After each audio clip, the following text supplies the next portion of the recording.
Bismillahirrahmanirrahim. Alhamdulillahi rabbil alamin. Allahumma salli wa sallim mubarak ala Muhammad wa ala ali Muhammad. Allahumma inna nas'aluka ilman nafi'a wa rizqan tayyiba wa amalan mutaqabbala. Allahumma iftah lana kulla khair wa yassir lana kulla umur. Allahumma ansuril mujahidin warhamil mustadafin wa dammir a'da'ad din wa tamis ala amwalihim. Amin ya rabbal alamin. Kita lanjutkan pengajian tafsir sehari sehalaman dan kita sudah sampai pada halaman 570. Kita baca dulu. A'udzu billahi minasy syaithanir rajim. Fala uqsimu bi rabbil masyariqi wal magharibi inna laqadirun. Gitu. على أن نبدل خيرا منهم وما نحن بمسبوقين فذرهم يخوضوا ويلعبوا حتى يلاقوا يومهم الذي يوعدون يوم يخرجون من الأجداث سراعا كأنهم إلى نصب يوفضون خاشعة أبصارهم ترهقهم ذلة ذلك اليوم الذي كانوا يوعدون بسم الله الرحمن الرحيم إنا أرسلنا نوحا إلى قومه أن أنذر قومك من قبل أن يأتيهم عذاب أليم قال يا قوم إني لكم نذير مبين أن اعبدوا الله واتقوه وأطيعون يغفر لكم من ذنوبكم ويؤخركم إلى أجل مسمى إن أجل الله إذا جاء لا يؤخر لو كنتم تعلمون قال رب إني دعوت قومي ليلا ونهارا فلم يزدهم دعائي إلا فرارا وإني كلما دعوتهم لتغفر لهم جعلوا أصابعهم في آذانهم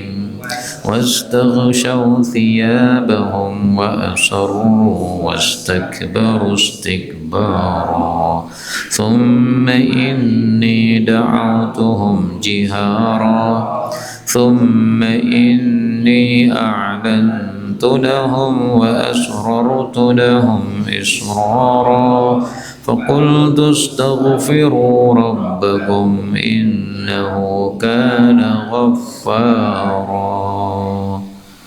Monggo silahkan. Bismillahirrahmanirrahim.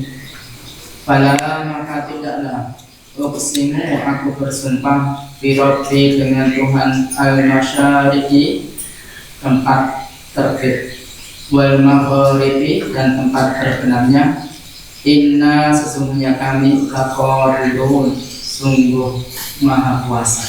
La di situ diartikan apa? La diartikan apa di situ? Sesungguhnya ya. Jadi bukan tidak. Di sini lamnya lam tambahan. Istilahnya lam zaidah. Nah, lam tambahan itu fungsinya untuk penguat. Sehingga kalau mau diartikan maka sungguh. Menguat itu menguatkan itu berarti apa? Sungguh. Memang la itu biasanya artinya tidak. Tapi ketika dia itu hanya tambahan, maka fungsinya bukan untuk menafikan, tapi hanya penguat. Fala uqsim maka sungguh aku bersumpah dengan pemelihara masyariq wal magharib, yaitu Allah Subhanahu wa taala. Berarti di sini Allah bersumpah dengan dirinya sendiri. Yang boleh bersumpah dengan dirinya sendiri hanya Allah. Kalau kita bersumpahnya hanya boleh salah satu dari dua, nama Allah atau sifat Allah. Nama Allah misalnya demi Allah, Sifat Allah misalnya demi rahmat Allah. Nah, itu sifat Allah. Yang dimaksud masyarik, tempat terbit itu adalah tempat terbitnya planet-planet, matahari, bulan, dan segala yang terbit. Kenapa diungkapkan dengan kata-kata jamak, ya, masyarik? Ada dua jawaban. Jawaban yang pertama, karena planetnya tadi banyak, sehingga berarti tempat-tempat terbit dari planet-planet yang banyak tadi, atau bintang-bintang yang banyak. Ada juga yang mengatakan bahwa tempat terbit ini tempat terbit matahari. Nah, tempat terbit matahari setiap hari itu kan geser, Pak. Hari ini misalnya di sini, nanti besoknya geser lagi, besoknya lagi geser. Nah, sehingga karena dalam satu bulan itu ada 30 hari, maka pergeserannya ya sekitar apa? 30 itu. Sehingga ada beberapa tempat terbit, tempat tenggelam juga begitu. Makanya dalam Quran kita temukan ada 3. Yang pertama masyrik, tempat terbit, yaitu timur. Yang kedua masyriqain, 2 tempat terbit, yaitu tempat terbit matahari ketika musim dingin dan satu lagi ketika musim panas. Yang ketiga adalah ini masyarik, tempat-tempat terbit. Kalau satu itu karena menghitung arah timurnya saja, arah timur memang satu.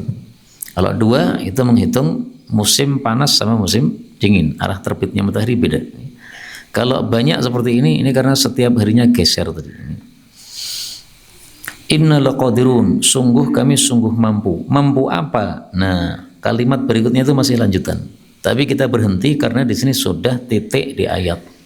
Jadi meskipun kalimatnya masih lanjut, kalau sudah sampai akhir ayat, sunnahnya berhenti. Seandainya lanjut gimana? Boleh. Monggo lanjutkan. Ada untuk antosanya mubaddilah, mengganti. Kami mengganti.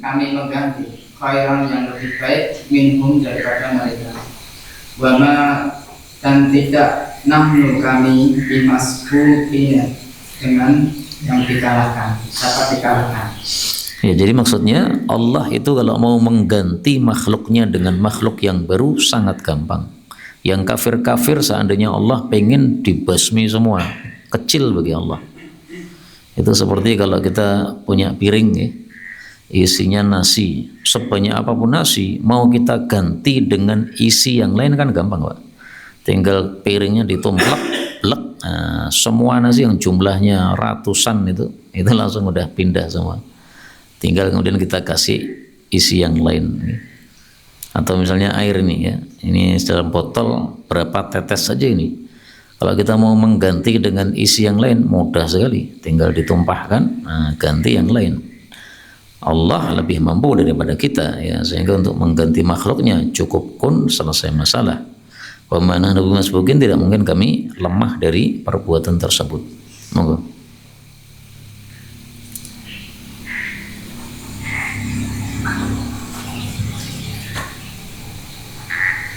Badanhum, maka biarkanlah mereka yahudu, mereka tenggelam, wayal'abu, dan mereka bermain-main, hatta sehingga yulaku, mereka bertemu yaumahum, di hari mereka alladzi yang yu'aduna, mereka dijanjikan. Yakhudu diartikan apa sih itu?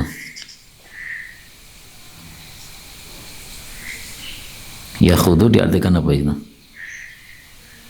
Tenggelam dalam apa? Tenggelam dalam kesesatan atau kebatilan. Jadi memang khadha yakhudu itu arti asalnya adalah ketika air kaki kita masuk ke dalam air, itu namanya khadha. Kemudian makanya terjemahnya tenggelam itu sudah benar. Nah, muncul pertanyaannya, tenggelam di mana maksudnya? Bukan di kali, bukan di sungai, karena maksudnya adalah dalam kebatilan mereka. Adapun bermain-main ya maksudnya dalam kehidupan dunia mereka. Kehidupan dunia ini kan main-main saja, kecuali yang zikir kepada Allah Subhanahu wa ta'ala. Adapun kalau zikir kepada Allah, maka nilainya ibadah, bukan main-main. Ya, seperti kita sekarang ini bukan main-main, ini sedang ibadah. Tapi yang lagi ngobrol-ngobrol dan tidak ada nilai pahalanya, itu bermain-main.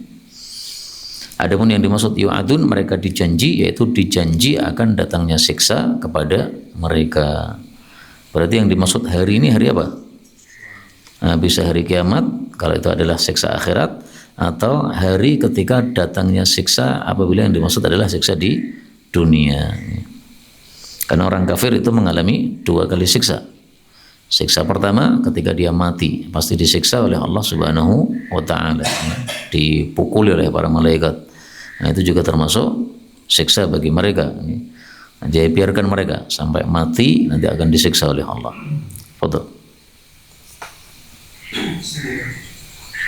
Yauma yakhrujuna, pada hari ketika mereka keluar minal ajdasi, dari kubur, sira'an, dengan cepat.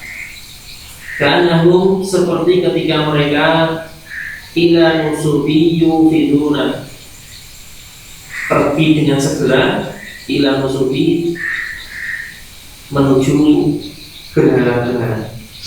Nusubin diartikan apa di situ? Berhala. Iya.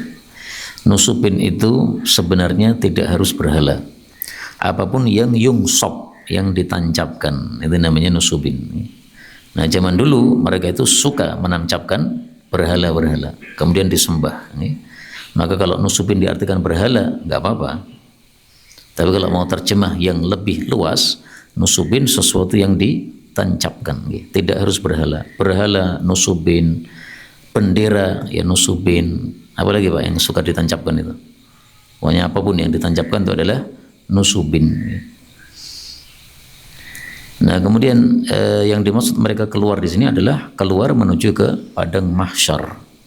Sehingga yang dimaksud di sini adalah ketika mereka mendengar tiupan malaikat Israfil pada kali yang ketiga. Tiupannya kan 3 kali, Pak. Tiupan pertama kehancuran alam semesta, tiupan kedua kematian, tiupan ketiga kehidupan. Ada juga sebagian ulama mengatakan tiupannya 2. Nah, 2 itu karena nomor 1 dan nomor 2 itu berdekatan, ya, sehingga dihitung 1. Sehingga 1 itu kematian dan kehancuran, 2 itu adalah kehidupan. Nah, ini adalah tiupan yang kedua atau yang ketiga sesuai dengan perbedaan pendapat tersebut. Nah, mereka akan cepat-cepat menuju kepada panggilan Allah Subhanahu wa taala, dan cepatnya mereka itu seperti ketika mereka di dunia bercepat-cepat menuju berhala-berhala yang sudah ditancapkan untuk mereka. Fadhal. Khasyiatan, tertunduk absaruhum, pandangan mereka, tarhaquhum, meliputi mereka bila kehinaan. Dzalika, itulah al-yaumul ladzi, hari yang kanu adalah mereka yu'adun, dijanjikan untuk mendapatkan apa? Siksa dari Allah Subhanahu wa taala, sama dengan hadis ayat yang sebelumnya tadi, yu'adun. Jadi orang-orang kafir ketika bangkit itu wajahnya tertunduk, lesu, ketakutan, hitam, berbeda dengan orang-orang beriman, senang, bahagia, tertawa-tawa, tersenyum, ya, karena mereka yakin akan mendapatkan balasan yang sesuai dengan amal mereka masing-masing. Karena itu sebelum hari ini terjadi, mari kita siapkan di dunia ini. Teman-teman kita sudah banyak yang mendahului kita. Tahun 2026 yang sudah wafat dari teman-teman kita siapa aja, Pak? Ustadz Rahmat, siapa lagi? Pak Dodi Jawa Timur itu yang suka nyeperi Ustadz itu. Siapa lagi? Ada nggak yang 2026 dari sini? Nah, maka bisa jadi nanti malam panjenengan, Pak. Panjenengan maksudnya ya antum atau saya. Bisa jadi tak? Bisa jadi sekarang malam ini ngopi, tiba-tiba jam 12 malam mati, bisa nggak? Jangan mengatakan amin loh, ya. Kalau mati tenan ya. Bisa, kita mati nanti malam bisa. Jadi mari kita siap-siap gitu. Pokoknya mati itu sudah ada sesuatu yang bisa mengalirkan pahala untuk kita. Ustadz Rahmat ya banyak yang pahala yang mengalirkan untuk beliau. Salah satunya RWF, Rumah Wakaf Al-Furqon yang di Solo Utara itu, ya. Itu kan prakarsa dari Ustadz Rahmat. Memang rumahnya bukan milik beliau, ya. rumahnya milik teman beliau dari Bandung. Itu sudah lama sekali rumah itu mau dicanangkan untuk tahfidz sejak saya sebelum nikah. Waktu itu saya ditunjuk untuk jadi pengampu tahfidz di sana. Nah, qadarullah ketika mau dibuat ma'had tahfidz, ternyata keluarga yang masih punya andil dalam rumah tadi itu nggak mengizinkan. Karena tidak mengizinkan, batal dibuat rumah tahfidz. Akhirnya saya nggak jadi pengampu tahfidz di sana. Terus bertahun-tahun, akhirnya kemudian saya menikah dan seterusnya punya anak, sampai sekarang punya anak 6 ya. Nah, tiba-tiba ada informasi lagi ini dibuat rumah tahfidz. Nah, saya tanya, lu katanya dulu nggak boleh. Nah, ternyata keluarga yang tidak mengizinkan tadi suatu saat dia butuh duit. Karena butuh duit, akhirnya jatah tanah dia jual. Nah, setelah dijual, maka tanah itu semuanya milik satu orang. Nah, kalau sudah milik satu orang kan bebas mau dibuat apa saja kan. Setelah itu dibangun rumah, dipakai oleh Ustaz Abu Bakar, anaknya Ustaz Mudakir itu. Habis itu dibuat untuk tahfidz. Nah, itu prakarsanya dari Ustaz Rahmat sejak saya dulu sebelum menikah dulu ya. Nah, akhirnya terlaksana pada ini ya. Maka pahalanya masih ngalir insyaallah pada beliau Ustaz Rahmat. Demikian juga di rumah saya itu ada 2 sepeda itu dari Ustaz Rahmat itu. Yang satunya dipakai anak saya Akyas itu, yang satunya lagi dipakai anak saya Zaidan yang sekarang di pesantren. Nah, kemudian dipakai oleh santri-santri juga. Nah, itu pahalanya ngalir sama beliau. Banyaklah apa yang beliau tinggalkan. Nah, mari kita juga meninggalkan sebelum kita mati, sehingga apa yang kita tinggalkan itu bisa mengalirkan pahala kepada kita.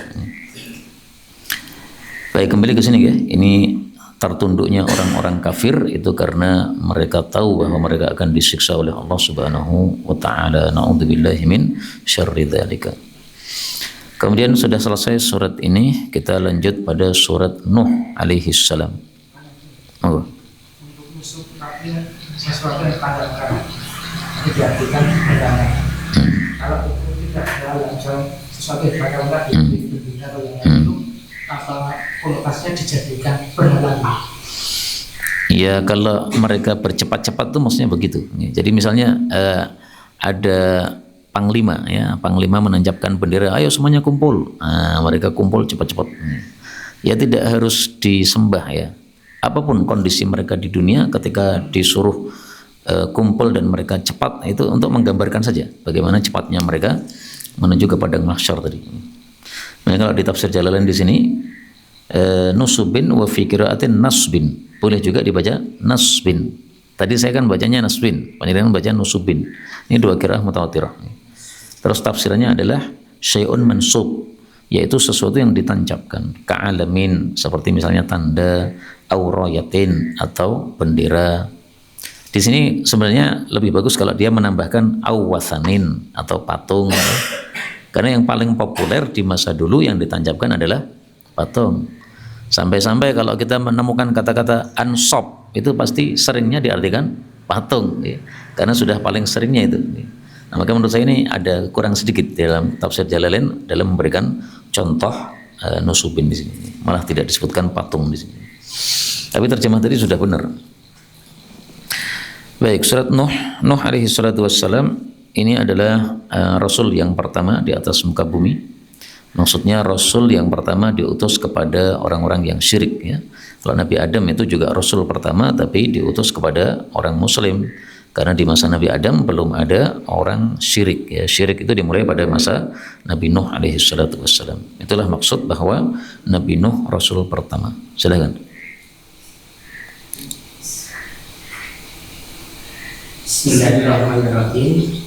Inna sesungguhnya kami arsalna kami telah mengutus Nuhan Nabi Nuh ila qaumihi kepada kaumnya an angdir untuk berilah peringatan kaumaka kaummu wahai Nuh min qabli dari sebelum ayat iyahum bahwasanya akan datang kepada mereka adabun sisaan alimun yang pedih. Alim diartikan lebih bagusnya menyakitkan. Karena alim wazan fa'il maknanya muf'il, berarti mu'lim. Mu'lim itu artinya menyakitkan. Kalau diartikan pedih ya untuk memudahkan saja. Ayat ini menunjukkan bahwa Nabi Nuh alaihi salatu wassalam adalah rasul, bukan hanya nabi. Dari kalimat apa? Arsalna. Bedanya nabi dengan rasul apa? Diperselisihkan. Pendapat yang saya pilih, bedanya kalau nabi itu melanjutkan syariat sebelumnya. Kalau rasul itu syariatnya baru. Misalnya Nabi Isa membawa Injil, Nabi Muhammad membawa Quran, itu syariatnya baru. Kalau tauhidnya sama Pak, akidahnya sama tauhidnya. Kalau syariat itu bisa beda-beda. Ada syariat Taurat, ada syariat Injil, ada syariat Quran, itu isinya beda-beda. Kemudian di sini disebutkan ila qaumi, kepada kaumnya. Jadi setiap nabi itu hanya diutus kepada kaumnya, selain Nabi Muhammad sallallahu alaihi wasallam. Dan itu keistimewaan beliau, diutus untuk semua manusia. Coba panjenengan lihat dalam Quran, semua nabi yang diceritakan itu pasti manggilnya ya qaumi, ya qaumi, ya qaumi. Ada 25 nabi kan disebutkan dalam Quran. Semuanya ya qaumi. Kecuali 2. Nabi Muhammad sallallahu alaihi wasallam dia mengatakan ya ayyuhan nas, wahai seluruh manusia. Yang kedua siapa? Nabi siapa maksudnya? Nabi Muhammad sama satu lagi Nabi siapa? Yang tidak ya qaumi. Nabi Isa. Nabi Isa dia tidak mengatakan ya qaumi, tapi mengatakan wa il qala Isa bin Maryam ya bani Israel. Kenapa Nabi Isa memanggilnya ya bani Israel bukan ya qaumi? Karena Nabi Isa bukan termasuk bani Israel. Jadi orang itu kan nasabnya kan ke bapak, Pak. Gitu. Nasabnya bukan ke ibu. Lah Nabi Isa nggak punya bapak. Nah, sehingga dia bukan termasuk dari Bani Israel. Kalau dia mau termasuk Bani Israel ya harus punya bapak Bani Israel. Panjenengan misalnya bapaknya Jawa, ibunya Arab, itu nasabnya nasab Jawa, Pak. Salah bapakmu Arab, Jawa nih. Kalau pengen nasabnya Arab, nah, harus diganti yang bapaknya yang Arab. Nasab seseorang itu baliknya kepada bapak. Nah, maka Nabi Isa mengatakan ya Bani Israel. Kemudian di sini beliau mengatakan angzir qaumaka, ancam kaummu. Maksudnya kalau tidak beriman maka kalian akan dapat siksa. Nah, sebelum datang siksa iman dulu. Kalau iman tidak dilakukan pasti datang siksa. Fadhal.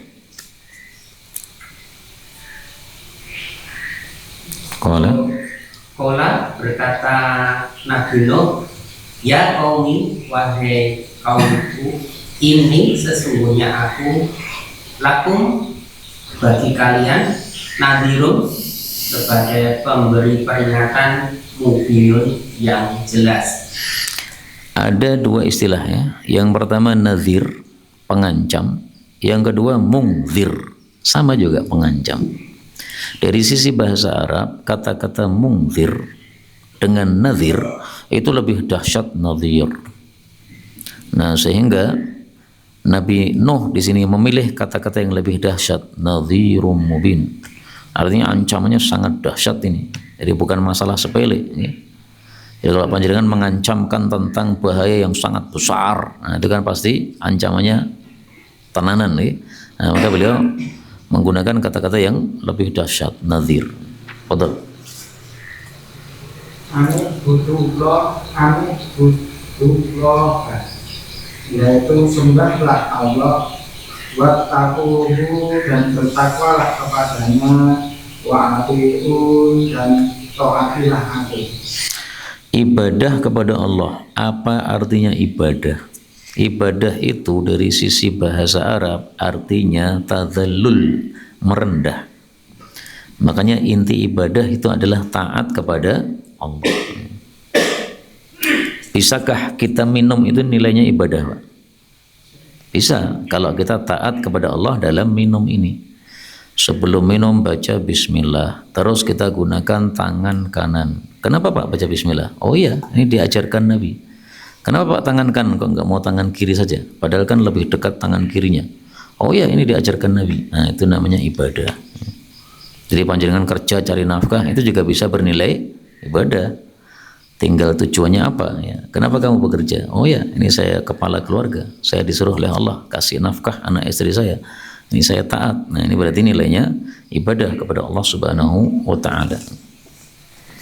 Karena itu kadang-kadang orang sholat tapi enggak ibadah. Tapi ada orang makan malah ibadah. Apa contohnya orang sholat tapi enggak ibadah? Contohnya apa? Orang munafik, ya kan? Sholat tapi tujuannya riya. Dia sholat pengennya dilihat saja. Saya ini loh muslim. Nah, itu bukan ibadah.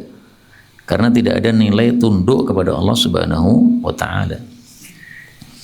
Nah, maka di sini disuruh untuk ibadah kepada Allah, maksudnya tunduk kepada Allah Subhanahu wa taala.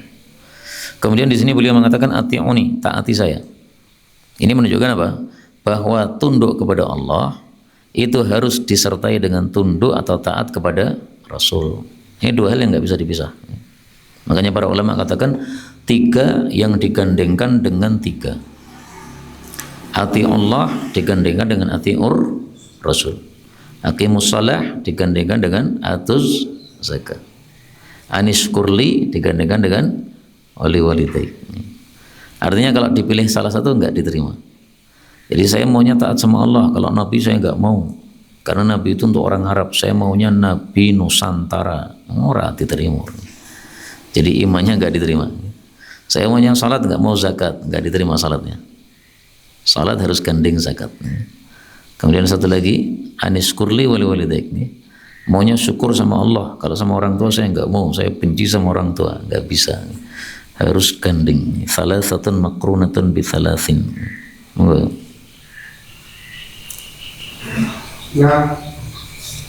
yang berlaku min dunubikum akan mengampunkan bagi kamu sekalian sebagian dari dosa-dosa kalian, wa yu'akhirkum ila ajalin musamma, dan akan mengakhirkan atau menanggungkan kamu sekalian pada waktu yang telah ditentukan.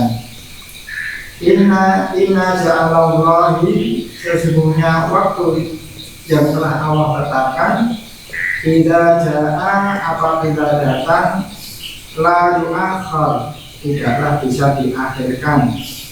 Laukun itu tak lamun, kalaulah kamu sekalian sama mengetahui. Min dzunubikum diartikan sebagian dosa. Kenapa hanya sebagian dosa, Pak? Berarti ada dosa yang tidak diampunkan. Dosa apa kira-kira? Jadi gini, mereka kan syirik. Mereka disuruh istighfar atau disuruh masuk Islam supaya diampuni dosa-dosa mereka. Tapi dosanya sebagian toh. Nah, kira-kira dosa apa yang tidak diampuni dengan sebab mereka masuk Islam? Dosa yang berkaitan kepada manusia. Jadi orang kafir masuk Islam, semua dosa diampuni, Pak. Kecuali dosa kepada manusia harus tetap dikembalikan. Misalnya ada orang kafir dan dia maling harta orang, 100 juta dimaling. Setelah itu dia masuk Islam, taubat. Dia tidak boleh mengatakan saya sudah masuk Islam, semua dosa saya nol, berarti 100 juta kemarin masih tak kantongi. Ora oleh. Harus dikembalikan. Kalau kamu tidak kembalikan, maka dosamu masih ada. Maka di sini digunakan kata-kata min yang artinya sebagian dari dosa. Karena ketika orang kafir masuk Islam, itu hanya dosa-dosa yang berkaitan sama Allah yang diampuni. Kalau yang berkaitan kepada makhluk, maka harus dikembalikan haknya makhluk. Kemudian yang dimaksud ajali musamma, waktu yang ditentukan, itu adalah waktu kematian. Nah, maka kalau masing-masing orang sudah tiba waktu matinya, itu sudah tidak akan bisa ditolak lagi. Yang dimaksud ajalallah, waktunya Allah, waktu yang ditentukan oleh Allah, yaitu waktu diturunkannya siksa apabila mereka tidak beriman. Nah, kalau sudah datang waktu tiba siksa, tidak mungkin mereka minta ditunda, nggak bisa. Kemudian kata-kata lau kuntum ta'lamun, kata-kata kalau itu pasti ada jawabannya. Kalau kamu lapar, makanlah, gitu kan? Kalau kamu iman masuk surga. Lah di sini jawabannya apa? Lau kuntum ta'lamuna la amantum. Kalau kalian tahu, niscaya kalian mau beriman. Lah kalian tidak mau beriman, itu berarti tandanya kalian bodoh-bodoh, enggak tahu. Nah, maka jawabnya ini dihapus karena sudah mafhum. Orang Arab itu suka menghapus kalimat yang sudah bisa dipaham. Karena itu kalau kita lanjutkan kalimatnya ya, asalnya itu adalah ada tambahan la amantum. Monggo. Orang berkata, Rabbi, pemeliharaku ini. Wahai pemeliharaku. Wahai pemeliharaku. Tambahkan wahai. Rabbi, wahai pemeliharaku ini, sebenarnya aku menyeru kaumku lailan di waktu malam, wa naharam dan di waktu siang. Ya, jadi Nabi Nuh alaihi salatu wasalam ini melaporkan nasibnya kepada Allah Subhanahu wa taala.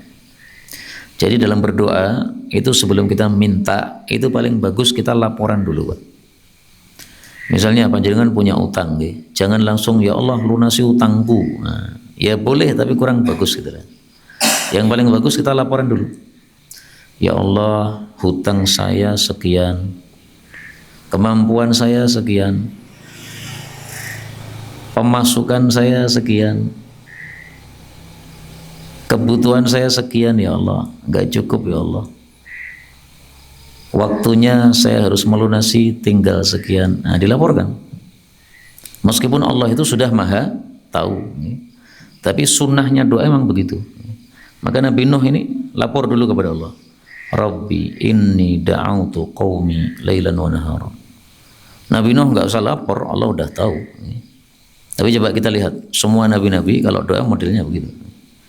Dalam surat Maryam, Nabi Zakaria mengatakan apa? Washta'ala ar-ra'su syaiba. Rambut saya sudah menyala-nyala ubannya. Maksudnya sudah beruban semuanya, enggak ada yang hitam sama sekali.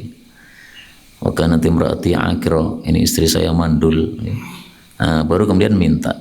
Nah, maka doa itu adabnya laporan dulu, watul dulu, baru kemudian minta hajat kita kepada Allah Subhanahu wa taala. Barang siapa yang adab begitu, insyaallah lebih cepat dikabulkan doanya oleh Allah. Betul.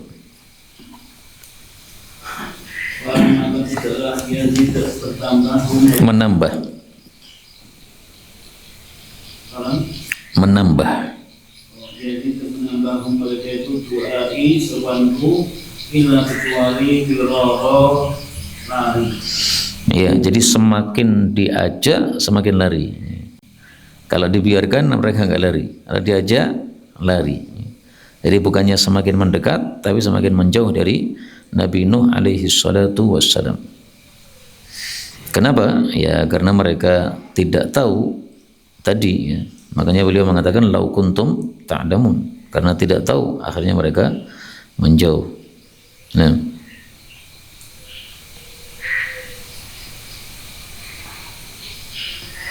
Terus Wa ini ulama sesungguhnya tiap kali aku da'utuhum listaghfirulahu menyeru mereka listaghfirulahu agar engkau mengampuni mereka, jalu mereka menjadikannya, mereka memasukkannya asabi'ahum jari-jarinya fi adanihim ke telinganya, wastau siabahum dan menutupkan bajunya ke wajahnya, wasoru wastakbaru kibaro. Wasoru tetap mengingkari, wastakbaru menyombongkan diri dan sangat menyombongkan diri. iya. Ini kondisi kaumnya Nabi Nuh alaihi salatu wassalam. Mereka menolaknya dakwahnya Nabi Nuh itu tidak hanya dengan kata-kata, tapi dengan sikap. Kalau Nabi Nuh berdakwah, maka bersuara ya, maka mereka langsung masukkan ujung jari ke telinga supaya tidak mendengar. Ini sikap pertama, Pak. Yang kedua, mereka tutupkan baju ke kepala supaya tidak melihat. Jadi mripate ra gelem delok, kupinge ra gelem ngrungokke. Gagas we ora, Nabi Nuh datang gagas we ora tutupi. Masya Allah. Karena itu Nabi Nuh ini berdakwah 950 tahun, ya kan? Kondisinya kayak gini, Pak. Kira-kira seandainya kita yang berdakwah kondisinya kayak gini gimana, Pak? Telung dino tinggal lungo nggih. Wis wong elek-elek kabeh. Lungo wae. Nabi Nuh enggak. 950 tahun. Jadi jangan menganggap wah Nabi Nuh enggak sabar. Ini sudah mentok, Pak. Jadi sudah mentok baru berdoa gini. Jadi bukan ini di awal-awal dakwah, bukan. Udah dakwah bertahun-tahun, 950 tahun, baru kemudian wadul ini minta diturunkan siksa kepada Allah Subhanahu wa taala. Sehingga kalau kita membaca doanya Nabi Nuh minta siksa, seolah-olah Nabi Nuh itu enggak sabar. Tapi kita sudah sering mendengar Nabi Nuh termasuk 5 dari ulul azmi, orang yang sangat sabar. Nah, kok bisa dimasukkan termasuk orang yang sangat sabar padahal minta siksa? Karena tadi dakwanya udah ratusan tahun, 950 tahun. Pernah saya hitung itu antara dakwah Nabi Nuh dengan pengikutnya Nabi Nuh. Itu kalau dihitung per tahun, beliau hanya dapat 1 orang selama 10 tahun. Jadi 10 tahun dakwah nambah 1. 10 tahun dakwah nambah 1. Gitu aja, Pak. Itu kalau nggak sabar ya nggak mungkin beliau melakukan. Kalau kita buat grup WA saja setiap hari kan sudah nambah berapa gitu kan, banyak langsung tambahnya. Nah, ini 10 tahun baru nambah 1 orang. Moga. Cuma kemudian ini sesungguhnya aku tak turun menyuruh mereka jihad dengan cara terang-terangan. Kata-kata jihar dengan terang-terangan atau keras ini maksudnya adalah dengan suara yang lantang. Kenapa beliau perlu untuk suara yang lantang? Gara-gara apa? Gara-gara mereka nutup telinga tadi. Jadi beliau cari akal gimana caranya mereka nutup telinga tapi suaranya masih masuk. Nah, maka dai harusnya begitu, Pak. Jangan kalah sama musuh. Musuhnya nutup telinga, putar akal. Gimana ya supaya mereka tutup telinga tapi suaraku masih masuk.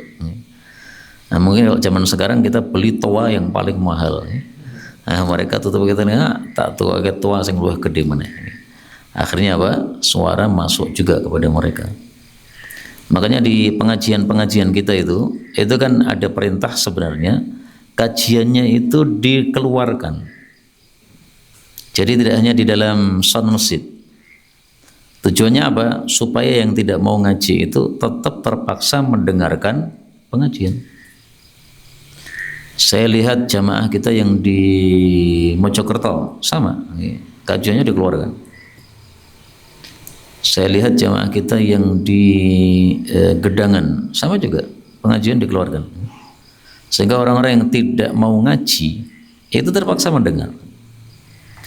Dan karena setiap hari pengajian pagi terus ada, akhirnya paham, Pak. Sehingga meskipun masih malas untuk datang karena dianggap itu kelompoknya terlalu sungguh-sungguh dalam beragama. Tapi mereka tahu bahwasanya oh mestinya begini, oh begini nggak boleh, gitu. Nah, jadi kelebihannya di situ. Nah, ini mungkin ngambil dari cara dakwah Nabi Nuh alaihi salatu wasalam. Mereka nggak mau datang, oke, nggak mau datang. Tak pikir caranya bagaimana supaya suaraku masuk ke rumah kamu. Kamu nggak datang, tapi suaraku datang ke rumahmu. Berikutnya. Cuma lalu ini aku kawan lalu menyuruh mereka wasrotu secara terbuka lalu Apa? secara terbuka. Yang secara terbuka itu yang a'lan tuh tadi. Aku menyeru secara terbuka itu a'lan tuh. Cuma lalu ini aku aklanku secara terbuka lalu kepada mereka wasrotu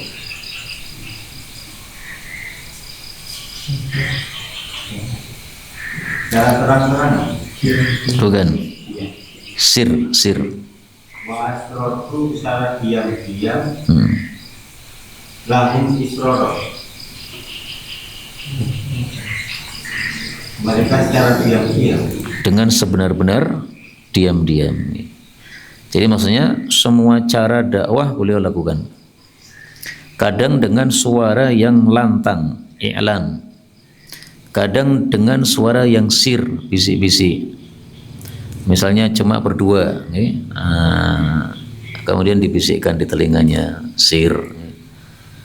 Kalau i'lan tuh di depan banyak orang, jadi misalnya di pasar, ya, didatangi kemudian ngomong, itu berarti i'lan. Kalau sir misalnya kita datangi ke rumahnya, bertatap mata, yaitu 4 mata ketemu, 2 orang ketemu, maka itu berarti termasuk sir. Maka maksudnya cara dakwah itu paling bagusnya divariatifkan bagaimana yang paling mengena kepada mad'u atau area dakwahnya. Yang paling bisa mengena kepada mereka itu yang semestinya kita lakukan. Yang paling cocok untuk kepada mereka itu yang semestinya kita lakukan. Fadhal. Fakultu lalu aku berkata istaghfiru mohonlah ampun Rabbakum kepada Tuhanmu innahu sesungguhnya dia karena ghafara dia maha pengampun. Istaghfiru, mintalah ampun, ini maksudnya adalah mintalah ampun dari kesyirikan. Sehingga maksudnya disuruh beriman kepada Allah Subhanahu wa taala. Jadi bukan berarti orang-orang kafir itu disyariatkan untuk mengucapkan astagfirullah, bukan itu, ya. Istaghfiru minasyirki. Istighfarlah, minta ampunlah dari syirik, yaitu pindah kepada iman atau kepada tauhid. Adapun kalau kita suruh orang kafir untuk mengucapkan astagfirullah, nggak ada gunanya, Pak. Seperti orang kafir kita suruh sholat, nggak ada gunanya, karena mereka belum punya iman. Orang kafir kita suruh zakat, nggak ada gunanya, besok tetap kekal di neraka. Orang kafir disuruh sholat, nggak ada gunanya, tetap kekal di neraka, karena dia belum punya iman. Nah, sehingga yang dimaksud di sini adalah istighfar dari syirik untuk menjadi orang beriman dulu. Adapun ghaffara, ini terjemahnya yang paling tepat adalah dia selalu mengampuni. Karena ada tasydid di sini. Kalau hanya mengampuni itu ghafir. Tapi ketika ada tambahan tasydid, nah itu menunjukkan berkali-kali. Berarti selalu. Contohnya kalau saya memotong 1 kali, ini qata'a. Tapi kalau dipotong berkali-kali, nah maka qata'a. Makanya dalam kasusnya Fir'aun membunuh bayi-bayi, itu tidak dikatakan yadhbahu, menyembelih, tapi apa? Yudhabbihu, ya kan? Tapi kalau Idul Adha disebut yadhbahu. Kana yadhbahu bil musalla. Nabi menyembelih Idul Adha di lapangan. Yadhbahu. Kenapa? Yang disembelih cuma 1 atau 2, ya. Tapi ketika menyembelihnya berulang-ulang, yudhabbih. Demikian juga dalam ayat yang lain, yuqattil, membunuh-bunuh. Dan Fir'aun ini membunuh bayi-bayi itu 2 kali. Maksudnya 2 masa. Masa pertama sebelum datangnya Nabi Musa, supaya tidak muncul Nabi Musa. Ternyata kebobolan. Muncul Nabi Musa, bahkan dirawat di rumah dia. Nah, setelah itu dia bunuh lagi bayi-bayi. Ketika apa? Tujuannya apa? supaya Bani Israel yang laki-laki tidak banyak. Karena kalau dibiarkan laki-lakinya banyak, lama-lama punya kekuatan yang besar. Ya seperti Palestina itu. Palestina itu pengen dihancurkan tuh nggak berhasil Pak. Lagi mana? Mati satu, lahir perojolan 8, 10. Jadi keunikan saudara-saudara kita di Palestina itu yang mati banyak tapi yang lahir lebih banyak. Sehingga kayaknya nggak bisa dihabiskan nggak bisa. Ya. Ini seperti kambing. Setiap tahun kita sembelih korban Idul Adha kambing. Tapi di mana-mana masih kita temukan kambing. Beda dengan anjing. Anjing itu jarang dimasak tuh Pak. Ada warung anjing berapa di sini? Kalau dibandingkan kambing lebih banyak yang mana? Kambing. Tapi anjing itu sedikit di bumi. Padahal jarang dibunuh. Nah, itu karena tidak diberkahi oleh Allah Subhanahu wa taala. Nah, kalau diberkahi oleh Allah, meskipun dibunuh atau disembelih setiap tahun masih ada banyak. Nah, demikian juga saudara-saudara kita Palestina diberkahi oleh Allah Subhanahu wa taala. Ini yang dapat kita bicarakan betulnya dari Allah. Kalaupun ada salahnya, fa astaghfirullahaladzim li wa lakum. Dan insyaallah pertemuan besoknya setelah Ramadan ya kan? Nah, itu adalah bicara tentang fadilah istighfar. Itu pada ayat berikutnya ini fadilah istighfar. Nah, ada pembahasan lagi silakan. Silakan. Kalau yang dikeraskan keluar, ya mendengar. Nanti kalau baca Quran, baca Quran. Kalau kajian kan cuma sebentar ya baca Qurannya, nggak apa-apa, insya Allah nggak mengganggu. Kalau baca Al-Quran murotal, kita baca bentar dikeraskan keluar. Ya. Itu bisa mengganggu banyak orang ya. Maksudnya gini, mungkin saja ada orang yang sedang membaca Quran. Kalau ada orang sedang baca Quran, kemudian ada bacaan Quran, nah itu karena sama-sama bacaan, itu terganggu biasanya. Atau ada orang yang sholat. Kalau waktunya yakin tidak ada orang sholat, tidak ada orang baca Quran, ya insya Allah nggak masalah. Seringkali orang nyetel murattal itu di waktu yang ada orang sholat atau ada orang yang sedang baca Quran. Misalnya menjelang subuh, itu kan banyak yang setel murattal itu. Padahal menjelang subuh itu banyak orang yang sedang sholat tahajud, itu mengganggu seperti itu. Atau antum setel murattal pada subuh banyak orang yang baca Quran. Saya dari Masjid Mujahidin ke rumah, nah itu kadang mendengar ya tetangga baca Quran pada subuh. Ya udah rutinitas manusia banyak baca Quran pada subuh.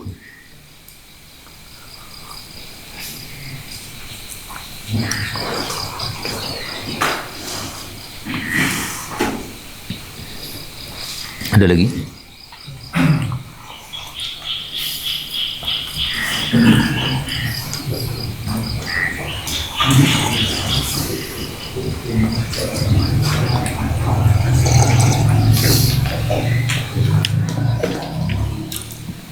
Subhanakallahumma rabbana bihamdika asyhadu an la ilaha illa anta astaghfiruka wa atubu ilaik. Mengudara. Kajian gratis ini berjalan atas izin Allah dan dukungan tulus dari Anda.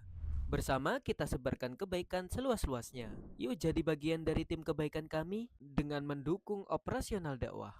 Jazakumullahu khairan katsiran.